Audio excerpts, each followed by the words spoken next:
سلام دوستان، شما در کانال راهنما هستید. ویدیو امروزه ما اویدی سنجش تلفن سامسونگ A50 و ردمی نوت 7 می شود. بحث میان تلفن دوستداران سامسونگ A50 و ردمی نوت 7 خیلی زیاد شده است. هر یک میخوان پرقوت بودن تلفن دوستداشتهشان رو اثبات کنند. ما نیز خواستیم در ویدیو امروزه فرقیت پلوس مینوسی آنها رو سنجیده بر آنها بال گذاشته با شما نشان دهیم و در آخر بالها رو حساب کنیم که کدام از این تلفن ها پرقوت‌تر است. ویدیو رو تا آخر تماشا کنید، خود میفهمید که کدام از این تلفن ها خوبتر بوده است. رفتیم. یکم نرخ. در نرخ نظر به سامسونگ A50 ردمی نوت 7 ارزانتر می باشد. لیکن تلفن ها به همدیگر مانند بوده. نرخ اساسی تلفن ردمی نوت 7 در مغازه 15990 روبل، از سامسونگ A50 باشد 19990 روبل می ایستد. از جهت نرخ ما به سامسونگ A50 1 بال و در ردمی نوت 7 باشد 2 بال می دهیم. نرخ این تلفن ها در ما باشد ردمی نوت 7 64 گیگابایت 14490 روبل، سامسونگ A50 64 گیگابایت باشد 17490 روبل می ایستد. برای خریداری دیگر مدل های تلفن با نرخ های دسترس می توانید به این رقم ها مراجعت نمایید. به شهر مسکو طریق کوریر روان میکنیم، به دیگر شهرها باشد طریق پوشتا تلفن ها روانه میگردد. دوم، اکنون قوطی تلفن ها را از نظر میگذارانیم که چه ها جایگیر است. در قوطی ردمی نوت 7 چخال و ضریعتکه دیده می شود. در سامسونگ A50 باشد ضریعتنیک و نوشنیک دارد. چخال نه اونقدر چیزی مهم است. از این رو با تلفن ردمی نوت 7 1 بال بها میگذاریم، با سامسونگ A50 باشد 2 بال. سیوم، دیسپلی یعنی اکران. دیسپلی ردمی نوت 7 IPS، سامسونگ A50 باشد سوپر AMOLED. هنگام تماشای فیلم یا یگان ویدیو برتری به سامسونگ داده می شود، لیکن صفت اکران هر دو تلفن فول اچ دی بوده.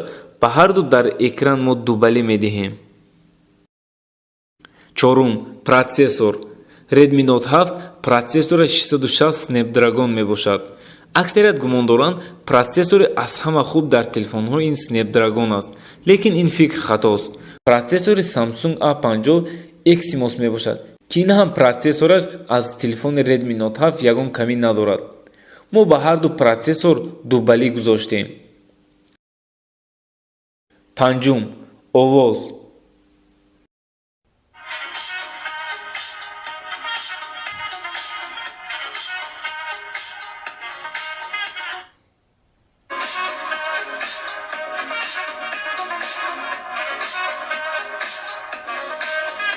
الکی خود درک کردید که صدای کدام از این تلفن ها خوبتر است.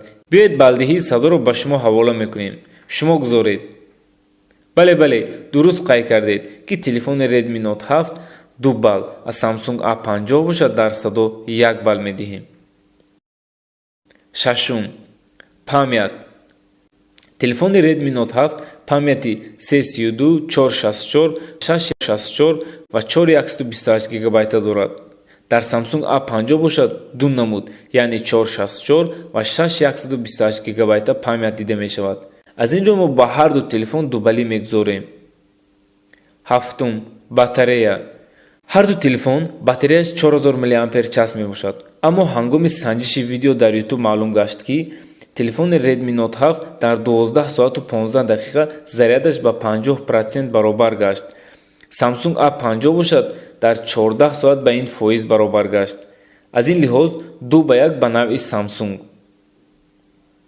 هشتم، کامera باشد به یگان گفتگو 48 مگاپیکسل بر ردمی نوت 7، 25 مگاپیکسل سامسونگ A50. به یگان دودلگی 2 به 1 به نوع نوت 3 میدهیم. نهم، فونکسیاها. در تلفن های ردمی نوت 7 دو سیم کارت وجود دارد. در صورت گذاشتن کارت پامیت باید یکی از سیم کارت او گرفته شود. در سامسونگ A50 باشد هر یک در علاوه‌دگی جای خود را دارد. باز برتری سامسونگ A50 در آن است که فونکسیون NFC دارد. اینجا 2 به 1 به فایده سامسونگ است.